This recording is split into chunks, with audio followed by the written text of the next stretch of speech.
Bapak Ibu serta saudara-saudara yang sama dikasih Tuhan, pembacaan kita pada saat ini yaitu pertama Mazmur 23 ayat 1 sampai 6. Mazmur 23 ayat 1 sampai 6. Tuhan adalah gembalaku, takkan kekurangan aku. Ia membaringkan aku di padang yang berumput hijau. Ia membimbing aku ke air yang tenang. Ia menyegarkan jiwaku. Ia menuntun aku di jalan yang benar oleh karena namanya. Sekalipun aku berjalan dalam lembah kegelaman, aku tidak takut bahaya, sebab Engkau besertaku. Gadamu dan tongkatmu itulah yang menghibur aku. Engkau menyediakan hidangan bagiku di hadapan lawanku. Engkau mengurapi kepalaku dengan minyak, pialaku penuh berlimpah. Kebajikan dan kemurahan belaka akan mengikuti aku seumur hidupku, dan aku akan diam di dalam rumah Tuhan. Bacaan kedua Kisah Para Rasul 4 ayat 1 sampai 12.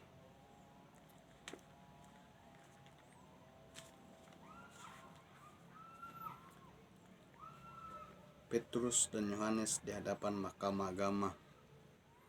Ketika Petrus dan Yohanes sedang berbicara kepada orang banyak, mereka tiba-tiba didatangi imam-imam, kepala pengawal bait Allah serta orang-orang Saduki. Orang-orang itu sangat marah karena mereka mengajar orang banyak dan memberitakan bahwa Yesus ada kebangkitan dari antara orang mati. Mereka ditangkap dan diserahkan ke dalam tahanan sampai keesokan harinya karena hari telah malam. Tetapi di antara orang yang mendengar ajaran itu, banyak yang menjadi percaya, sehingga jumlah mereka menjadi kira-kira 5.000 orang laki-laki.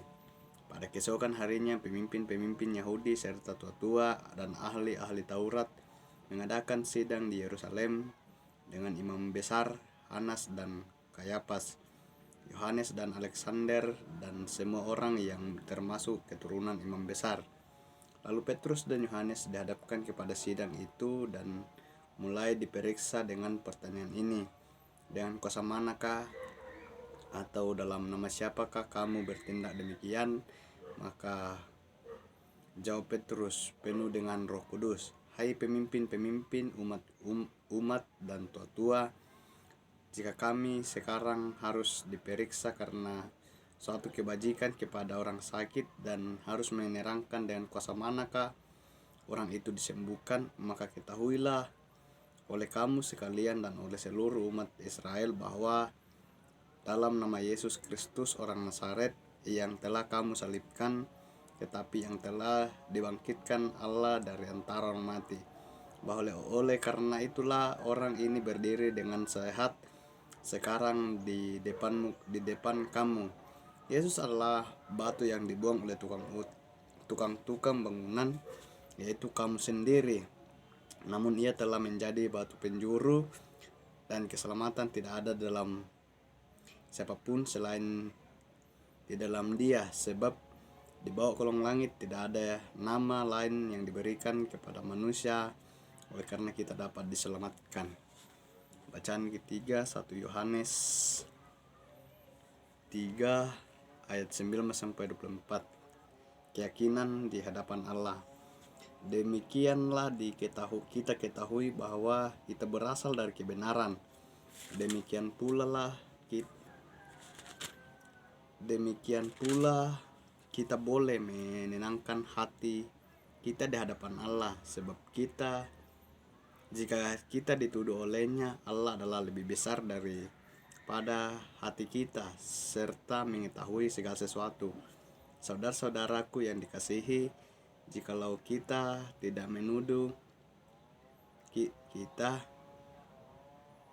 maka kita mempunyai keberanian percaya untuk mendekati Allah, dan apa saja yang kita minta, kita memperolehnya daripadanya, karena kita menuruti segala perintahnya dan berbuat apa yang berkenan di hadapannya.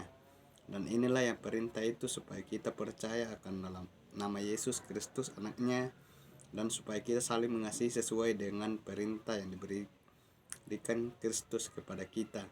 Barang siapa menuruti segala perintahnya, ia diam di dalam Allah dan Allah diam di dalam dia.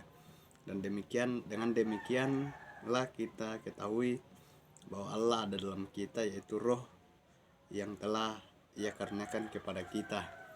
Bacaan yang ketiga, keempat, Yohanes 10 ayat 11 sampai 18. Akulah gembala yang baik. Gembala yang baik memberikan nyawanya bagi domba-dombanya. Sedangkan orang upahan yang bukan gembala dan bukan pemilik domba-domba itu sendiri, ketika melihat serigala datang, meninggalkan domba-domba itu lalu lari, sehingga serigala itu menerkam dan mencerai-beraikan domba-domba itu. Ia lari karena ia seorang upahan dan tidak memperhatikan domba-domba itu. Akulah gembala yang baik, dan aku mengenal domba-dombaku, dan domba-dombaku mengenal aku, sama seperti Bapa mengenal aku dan aku mengenal Bapa. Dan aku memberikan nyawaku bagi domba-dombaku. Ada lagi padaku domba-domba lain yang bukan dari kandang ini. Domba-domba itu harus kutuntun juga, dan mereka akan mendengarkan suaraku, dan mereka akan menjadi satu kawanan dengan satu gembala. Bapa mengasihi aku oleh karena aku memberikan nyawaku untuk menerimanya kembali. Tidak seorang pun mengambilnya daripada aku, melainkan aku memberikannya menurut kehendakku sendiri. Aku berkuasa memberikannya dan berkuasa mengambilnya kembali. Inilah tugasku yang kuterima dari Bapakku. Sedemikian jauhlah firman Tuhan. Berbahagia kita semua ketika firman itu kita lakukan dalam kehidupan kita. Sidang Jumat yang dikasihi Tuhan, Shalom, selamat hari Minggu. Sebelum saya mengawali khotbah saya hari ini, saya mau bertanya, dalam konteks kita sebagai orang toraja, apa yang menjadi kriteria sehingga seorang bisa dikatakan gembala, bahkan terlebih gembala yang baik? Apa yang menjadi kriteria kita sebagai orang toraja sehingga seorang itu dikatakan gembala, bahkan terlebih gembala yang baik? Ya, tentunya seorang gembala itu pasti mempunyai, ya kalau kita dalam konteks toraja, kerbau, tedong, babi, dan lain sebagainya. Itulah kriteria seorang gembala. Nah, seorang gembala yang baik, bagaimana ia memberikan apa yang menjadi kebutuhan dari gembalanya itu atau tedong itu. Dalam menggembalakan hewan, kadangkala kita, ya biasa saya melihat bahwa di Toraja ini ketika pagi kerbau itu dibawa ke sawah atau ke ladang. Yang penting di situ ada rumput dan air. Ini adalah seorang gembala yang memperhatikan gembalanya itu. Nah, gembala yang baik, bagaimana ia memperhatikan gembalanya itu? Bahkan dia akan mengambilkan rumput, dia akan mengambilkan air, sehingga kerbaunya itu bisa kenyang dan tidak haus. Nah, hal yang sama yang dirasakan oleh pemazmur, bagaimana dalam Mazmur bacaan kita, yaitu Mazmur 23 ayat 1 sampai 6. Ini merupakan refleksi atau perenungan kehidupan pemazmur. Ia menggambarkan Allah sebagai gembala, dan pemazmur ini memposisikan diri sebagai domba yang harus dituntun ke padang yang berumput hijau dan berair tenang. Ini merupakan sebuah gambaran kehidupan pemazmur yang harus dituntun oleh Allah ke padang yang berumput hijau dan berair tenang. Artinya ini menegaskan bahwa dalam situasi, dalam peristiwa atau masalah yang dihadapi oleh pemazmur, Allah senantiasa menjadi gembala yang menuntun perjalanan kehidupan pemazmur.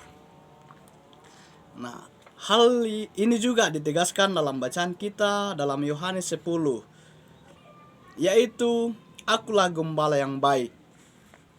Akulah gembala yang baik.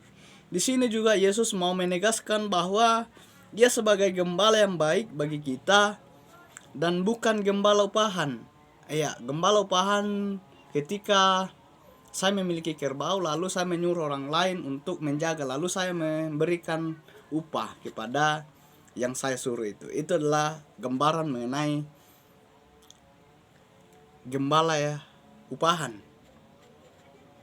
Artinya bahwa Allah mau membuktikan Ia peduli terhadap domba-dombanya itu. Ya, Ia merelakan nyawanya dan menyelamatkan kita. Allah seorang gembala yang baik. Ia memperdulikan, Ia menyerahkan nyawanya untuk menyelamatkan kita sebagai domba-dombanya. Nah, sebagaimana yang saya ungkapkan tadi dalam konteks Toraja, sebagaimana biasanya menggembalakan kerbau itu atau tedong, pasti kita akan memperhatikan apa yang menjadi kebutuhan dari domba itu atau tedong itu. Ya, pastinya kita akan memberikan rumput yang bagus, rumput yang subur, dan air yang jernih. Itu adalah gambaran mengenai sebuah gembala yang baik. Sidang jemaat yang dikasihi Tuhan, tema kita pada saat ini yaitu kebenaran yang dikehendaki. Nah, hal ini juga ditegaskan dalam bacaan kita 1 Yohanes 3 ayat 19 sampai 24. Itu merupakan bahan utama kita pada minggu ini. Ini menguraikan bahwa kita anak-anak Allah berasal dari kebenaran. Jika keyakinan itu melekat pada diri kita, maka kita akan mampu melakukan kebenaran di hadapan Allah. Ketika kita merasa bahwa kita ini anak-anak Allah, maka dengan sendirinya kita akan melakukan kebenaran itu.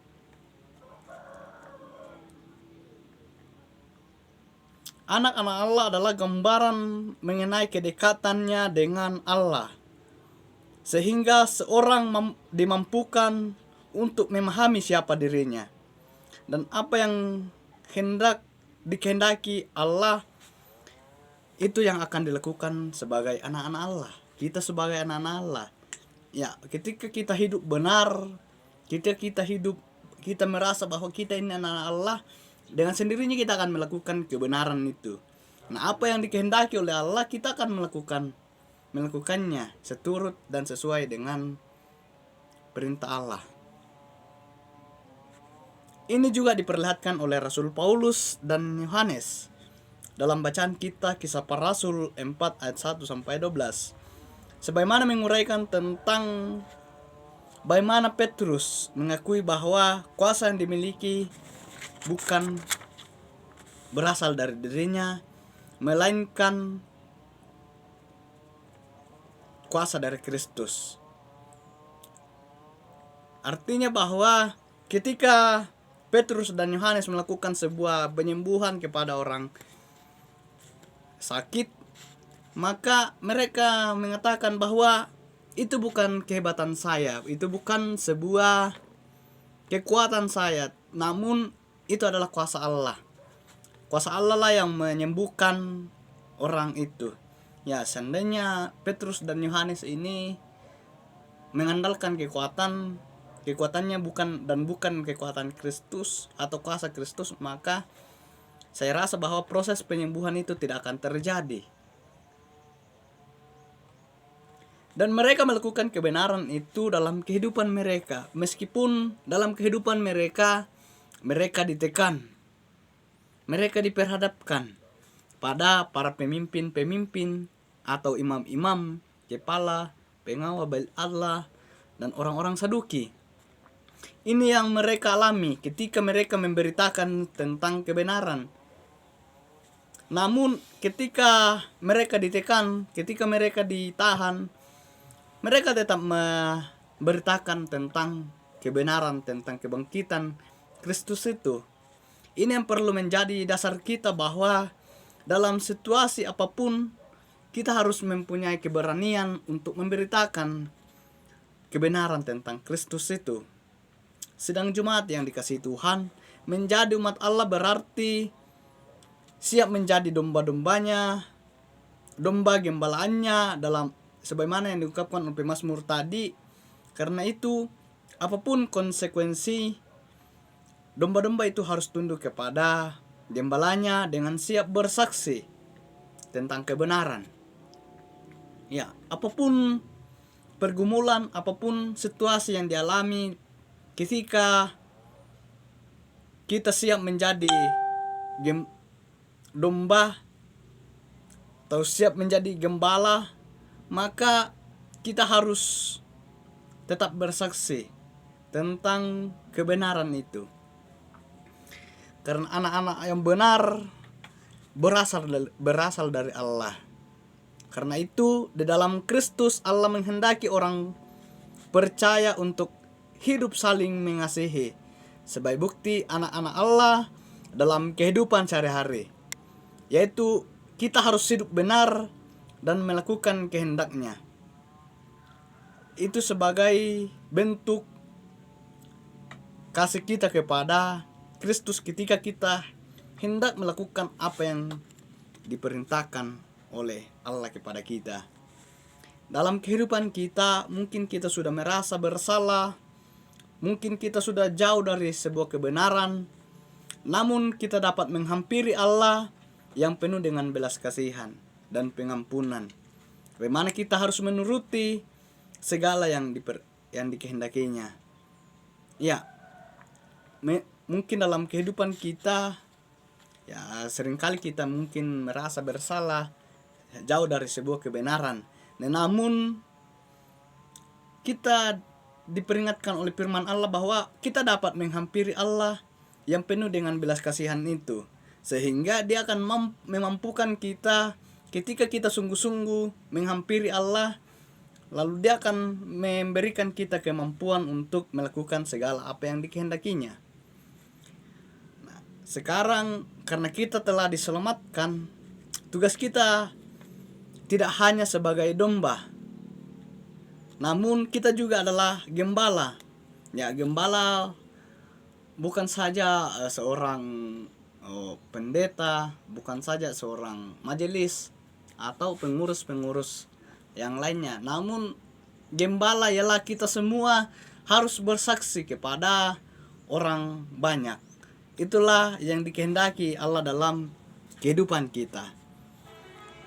Kebenaran yang dikehendaki. Hal ini menjelaskan bahwa orang yang berasal dari kebenaran pasti taat melakukan perintah Tuhan, baik dalam sikap dan perbuatan yang berkenan dengan Tuhan. Hal ini menjadi jaminan bahwa apa saja yang kita minta, pasti Allah akan atau Kristus akan memberikan kepada kita. Ketika kita benar-benar melakukan apa yang dikehendaki oleh Kristus dalam kehidupan kita. Oleh karena itu, kita sebagai orang percaya harus menumbuhkan keyakinan bahwa Yesus telah bangkit dan terus berkarya menggembalakan domba-dombanya secara benar hingga saat ini. Ya, Yesus tidak pernah menggembalakan dan menyesatkan orang-orangnya, namun Dia menggembalakan kita secara benar hingga pada saat ini. Dan sebagai bagian dari keikutsertaan dalam pekerjaan Kristus yang dinyatakan dalam kebenaran itu. Nah, hendaknya dalam kehidupan kita nyatakan juga dalam tindakan sehari-hari kita. Amin untuk firman Tuhan.